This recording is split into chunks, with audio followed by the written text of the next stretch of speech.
जबरदस्ती कुछ बाहरी देश की ताकतें हिंदुस्तान में यहाँ पर अपना सपोर्ट पैदा कर कर महिलाओं को कहीं ना कहीं जबरन कन्वर्ट करा रही हैं। ये केरला एक अलग, जो केरला स्टोरी है वो एक अलग है, और जो टेरराइजेशन है, जो टेरर है, जो इस्लामिक टेरर है, वो अलग है। द केरला स्टोरी जिसे लेकर लगातार ये सवाल पूछा जा रहा है, सच है या झूठ है, जो इसे झूठ बता रहे हैं उनकी लाइन ऑफ आर्गुमेंट और उनकी क्या दलीलें हैं वो आपको बताइए। अब हमारे साथ निगत अब्बास हैं और बीजेपी की बहुत ही मुखर प्रवक्ता भी हैं और साथ ही महिलाओं से जुड़े मुद्दों पर काफी बुलंद आवाज भी है। निगत, सबसे पहले बहुत बहुत स्वागत है आपका for joining this broadcast. Thank you so much. Thank you so much and congratulations कि आप एक नए तरीके से लोगों की आवाज उठा रहे हैं। Thank you so much. Thank you so much, Nigat. I really appreciate your time on this. सबसे पहले तो द केरला स्टोरी को लेकर ये जो इस्लामिक टेरर की बात की जा रही है और एक पक्ष है जो कहता है कि ये एग्जिस्ट करता है, जबकि हम लगातार पिनरी विजयन से लेकर कई नेताओं को सुन रहे हैं, वो लगातार इसे बीजेपी का प्रोपेगेंडा बताते हैं। देखिए आदिति, कहीं ना मुझे जब रियलिटी चेक वाले मुद्दे हिंदुस्तान में आज भी उठाए जाते हैं और उसके बाद ऑपोजिशन इस पे अपनी विफलता, जो इनकी सरकारों में विफलता रही, कन्वर्जन हुआ, ये हिंदुस्तान का बहुत पुराना इतिहास रहा है कि जबरन का कहीं ना कहीं कन्वर्जन करा देना, सिर्फ हिंदू नहीं बाकी अन्य जो क्रिश्चियंस हैं या जैन हैं या बौद्ध, उनका जो कन्वर्जन पुरानी सरकारों की ये विफलता रही कि ये सब होता रहा और उन्होंने कुछ नहीं कहा। आज जब इन असली मुद्दों के ऊपर प्रकाश डाला जा रहा है, जब इनके बारे में चर्चा की जा रही है, तो आप भारतीय जनता पार्टी का एजेंडा बना देते हैं।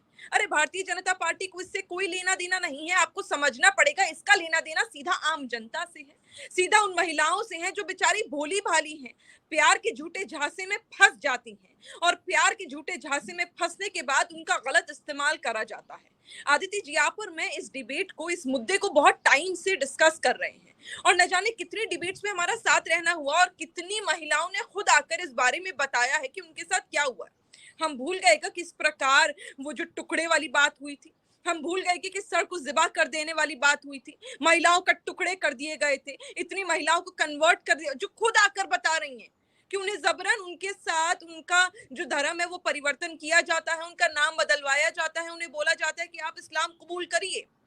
मैं खुद एक मुसलमान लड़की हूँ, लेकिन इस बात का कट्टर तरीके से विरोध करती हूँ कि आप किसी महिला को जबरन अपने धर्म में लेकर आए और उससे वो कराएं जो कहीं से कहीं तक सही नहीं है, प्लस गैर कानूनी है। अरे हमारा हिंदुस्तान का संविधान लोकतांत्रिक तरीके से सब कुछ होता है। स्पेशल मैरिज एक्ट के तहत आप हिंदू रहकर और वो मुसलमान रहकर, या मुसलमान रहकर और आप हिंदू रहकर शादी कर सकते हैं। तो इस प्रकार का कन्वर्जन क्यों, और वो भी जबरदस्ती? अगर किसी को अपनी मर्जी से करना है तो करे, लेकिन जबरदस्ती कर कर उन्हें उन मैं कहूंगी डील्स को देना जिसमें कहीं ना कहीं आतंकवाद का भी सपोर्ट है, बाहरी देशों की जो गलत और गैर कानूनी ताकतें हैं उनका भी सपोर्ट है, आप उस सपोर्ट के साथ महिलाओं को धोखा दे रहे हैं। यहाँ पे निगत एक सवाल उठेगा और वो ये उठेगा, क्योंकि आप सत्ताधारी पार्टी भी हैं, सेंटर में आपकी गवर्नमेंट है, तो क्या जब हम इस्लामिक टेरर की बात करते हैं तो क्या सीधा सा सवाल जो ऑपोजिशन उठाती है वो ये कहती है केंद्रीय एजेंसियां क्या कर रही हैं, उनके पास वो कौन से केसेस दर्ज हैं जिसकी बिना पर बीजेपी या संघ इस तरह की बातें करते हैं? अरे बस इन लोगों को हर तरीके से घूम फिर के भारतीय जनता पार्टी पे आ जाना है। ये वो लोग हैं जो मानव अधिकारों की बात करते हैं जब अतीक अहमद के बेटे का एनकाउंटर हो जाता है, जब अतीक अहमद का खुलेआम मर्डर हो जाता है, तो ये बोलते हैं भारतीय जनता पार्टी का एजेंडा है। जब टेरर को हिंदुस्तान से खत्म किया जाता है, चाहे वो असद का हुआ था जब एनकाउंटर, तो आप लोगों को बड़ा दर्द हो रहा था, न्याय के बारे में बात कर रहे थे, न्याय प्रक्रिया के बारे में बात कर रहे थे, न्यायपालिका के बारे में बात कर रहे थे। जब इन लोगों का, जिनका डायरेक्ट लिंक बाहरी ताकतों से है, पाकिस्तान जैसी ताकतों से, उन इस्लामिक कंट्रीज के साथ इनकी सांठगांठ है जो टेरर को सपोर्ट करती हैं और उसको आगे बढ़ाती है, जब उनका एनकाउंटर होता है तो आपको मानव अधिकार याद आ जाता है। और फिर आप ये कहते हैं कि यहाँ पर भारतीय जनता पार्टी की नेशनल एजेंसीज क्या कर रही हैं। अरे भारतीय जनता पार्टी की ही सरकार है, हमारी ही नेशनल एजेंसीज है जिनकी वजह से आज आप सुरक्षित बैठे हैं और असद जैसे, अतीक अहमद जैसे लोग घबराए हुए थे। ये अतीक अहमद की आज भी बीवी जो है वो छुप छुप कर फिर रही है। क्यों? क्योंकि उन्हें पता है कि कहीं ना कहीं अगर कुछ गलत करोगे तो मोदी सरकार लठो पीटेगी। जब लट पीटती है तो आपको मानवाधिकार याद आ जाता है, और जब इस तरह की बात आती है तो आप कहते हैं एजेंसीज क्या कर रही हैं। आप सपोर्ट में हैं, आप इस्लामिक टेरर को सपोर्ट करते हैं, उसको बढ़ावा देते हैं, उसको कहीं ना कहीं छुपाने की कोशिश करते हैं, जिससे वो आगे बढ़ता है और मुंह पर काला कपड़ा बांध कर न जाने किस तरह के यहाँ पर जो है वो बड़े बड़ी बातें की जाती है। लेकिन रियलिटी ये है कि भारतीय जनता पार्टी ने हमेशा टेरर का टेरर की मुखालिफत करी है और उसको सफाया करने की हमेशा कोशिश करी, और यही वजह है कि आज पाकिस्तान हो, चीन हो, जब वॉर की कंडीशंस होती है तब भी वो हमसे डरते हैं। ये जो द केरला स्टोरी में जो दिखाया गया है इस्लामिक टेरर की जिसकी बात की गई है या इस्लामीकरण केरला की, उसके उसे लेकर क्या सबूत हैं? ये एक एविडेंस की बात की जाएगी क्या? एजेंसीज के पास कोई मामला दर्ज है? क्योंकि आज तक अगर पार्लियामेंट में भी बात की जाए, पुलिस इन्वेस्टिगेशन की बात की जाए, सेंट्रल एजेंसीज की इन्वेस्टिगेशन की बात की जाए, तो कोई सबूत नहीं मिलता जो इसकी देखिए, तस्दीक करे कि इस्लामिक टेरर है, जो कि द केरला स्टोरी में दिखाया गया मैं है। इसको नहीं कर रही हूँ, आप सुनिए, मैं जो मूवी आई है मैं उसको एंडोर्स नहीं कर रही हूँ। उसमें कहीं ना कहीं कुछ हो सकता है काल्पनिक भी हो, कुछ हो सकता है रियलिटी भी हो, वो जांच का विषय है। उससे मेरी पार्टी का, मेरी सरकार का अलग कोई लेना देना नहीं है। लेकिन अगर इस तरह की केरला में चीजें हो रही हैं तो वो जांच का विषय है, उसके खिलाफ कंप्लेन भी होनी चाहिए। और अगर ये देखिए, बहुत केरला एक अलग, जो केरला स्टोरी है वो एक अलग है, और जो टेरराइजेशन है, जो टेरर है, जो इस्लामिक टेरर है, वो अलग है। दोनों में जमीन आसमान का अंतर है। दोनों को मिक्स कर कर एक मूवी को बनाया गया है। उसमें जो 32,000 महिलाओं के कन्वर्जन की बात की गई है, उसमें जो जबरन जो क्रिश्चियंस हैं, हिंदूज हैं, उनको बदलकर, उनको अपने परिवार से नफरत कराकर अपने धर्म में लाने की जो कोशिश करी गई है, वो कितना सच है कितना झूठ है वो जांच का विषय है। मैं उस पर टिप्पणी करने वाली कोई नहीं हूं। लेकिन ये एग्जिस्ट करता है कि है, और ये है तभी 72 टुकड़े एक महिला के हो जाते हैं, तभी तंदूर में भर दिया जाता है, तभी महिलाएं बक्से में मिलती हैं।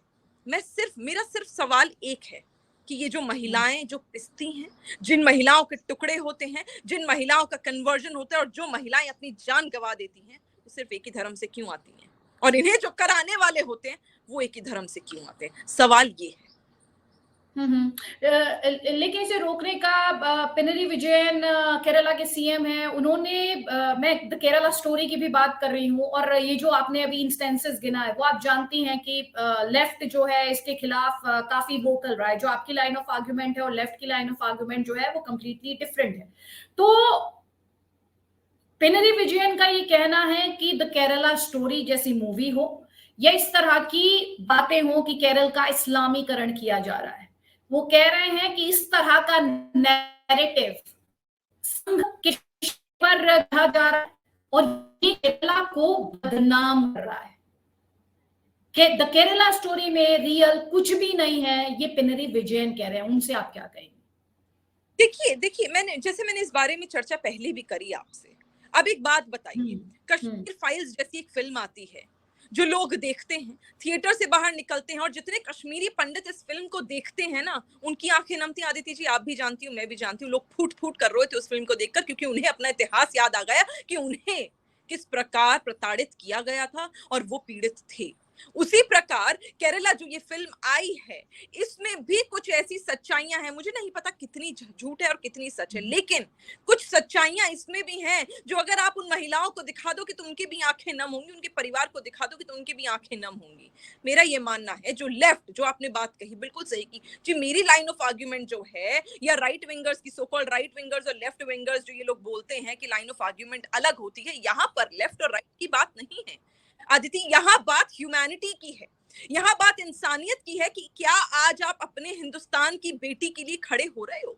लेफ्ट अगर जाकर इस बात को बोलता है, आंखों पे काली पट्टी बांधकर, कानों में रुई लगाकर इस बात को अनसुना कर देता है, अनदेखा करता है कि इस प्रकार की प्रैक्टिस हिंदुस्तान में हो रही है, तो कहीं ना कहीं इन्हें आत्ममंथन करने की जरूरत है और अपनी राजनीति को परे हटाकर लोगों के बारे में सोचने की जरूरत है। ये लाइन ऑफ आर्ग्यूमेंट जो आप बात कर रहे हो, इस मैं दोबारा दोहरा रही हूँ, ना लेफ्ट की जरूरत है ना राइट की। यहाँ इंसानियत की बात है।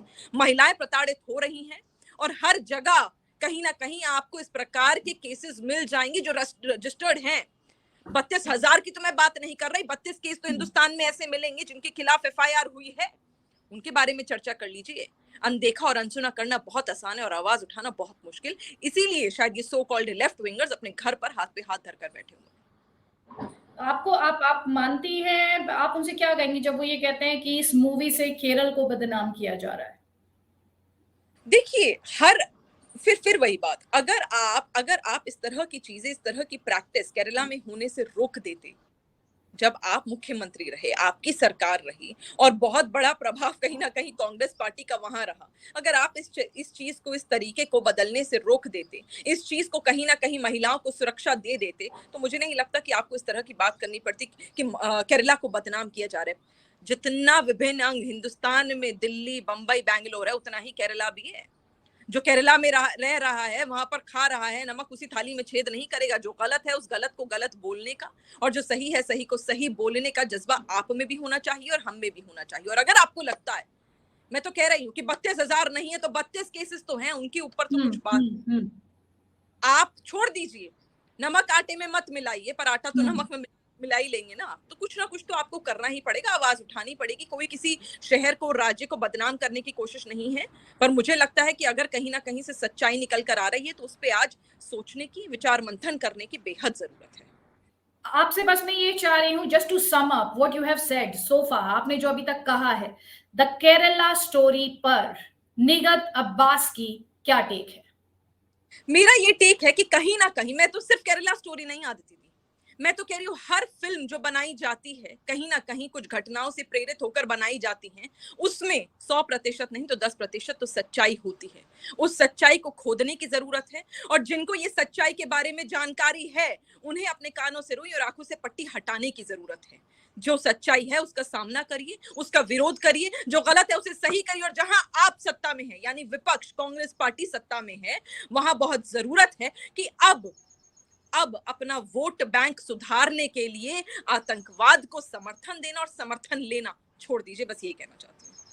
Thank you so much निगत Abbas, ये ब्रॉडकास्ट ज्वाइन करने के लिए और अपने इनसाइट्स हमारे साथ शेयर करने के लिए।